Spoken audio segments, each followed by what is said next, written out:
नमस्कार। आज हम राम शब्द रूप के प्रथमा विभक्ति एकवचन रामः की रूप सिद्धि पढ़ेंगे।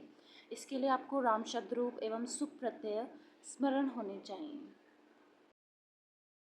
रूप सिद्धि के लिए हम एक तरफ स्थिति लिखेंगे, एक तरफ उस स्थिति का कारण लिखेंगे यानी सूत्र, और एक तरफ सूत्र का कार्य लिखेंगे। रामः बनाने के लिए हमें सबसे पहले राम को प्रातिपदिक सिद्ध करना होगा। प्रातिपदिक सिद्ध करने के लिए सूत्र है अर्थवत धातुर प्रत्यय प्रातिपदिकम, अर्थात धातु प्रत्यय और प्रत्ययांत को छोड़कर अर्थ वाला शब्द स्वरूप प्रातिपदिक संज्ञक होता है।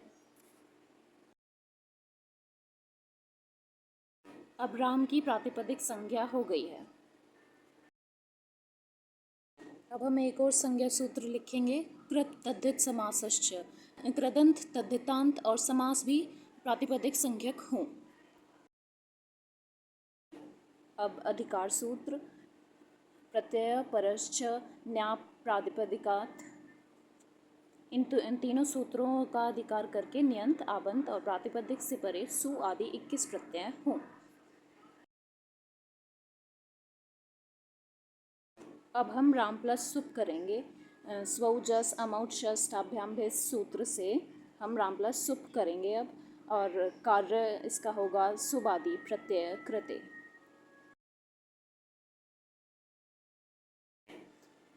अब हमें प्रथमा विभक्ति का सूत्र लगाने के लिए पहले राम प्लस सुप की विभक्ति संज्ञा करनी होगी, जो कि होगी विभक्तिष्ठ से, और कार्य होगा विभक्ति संज्ञायाम। रामः बनाने के लिए सु प्रत्यय लगेगा, और इसका सूत्र है प्रातिपदिकार्थ लिंग परिमाण वचन मात्रे प्रथमा। कार्य होगा प्रथमा विभक्ति कृतायाम।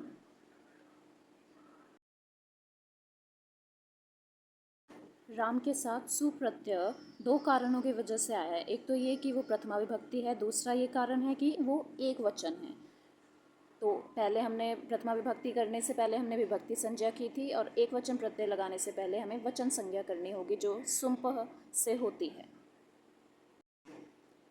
एक वचन प्रत्यय का सूत्र है द्वयेकयोर द्विवचनैक वचने, और कार्य इसका है कि एक वचन प्रत्यय कृते। सु का उ हट जाएगा। किस सूत्र से हटेगा? उपदेशे अच अनुनासिक इत, यानी उपदेश में जो अनुनासिक अच हो उसकी इत संज्ञा होती है। कार्य इसका होगा इत संज्ञायाम। इत संज्ञा करने के बाद सूत्र लगाया जाता है तस्य लोपः, यानी कि जिसकी इत संज्ञा हुई है उसका लोप होगा। अब रामस की हम करेंगे पद संज्ञा। सूत्र होगा सुप्तिगंतम पदम, यानी सुबंत और तिगंत पद संज्ञक होते हैं। कार्य है इसका पद संज्ञायाम, और पदस्य सूत्र से पद का अधिकार होगा। रामस के स को रु आदेश हो जाएगा ससजु छोरु सूत्र से, यानी पदांत सकार और सजुष शब्द को रुत्वादेश होता है।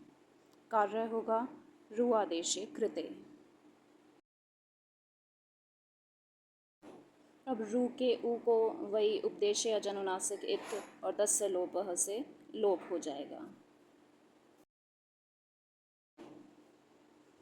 विरामो अवसानम से अंतिम वर्ण से आगे उच्चारण के अभाव की अवसान संज्ञा होगी, और कार्य होगा इसका अवसान संज्ञायाम।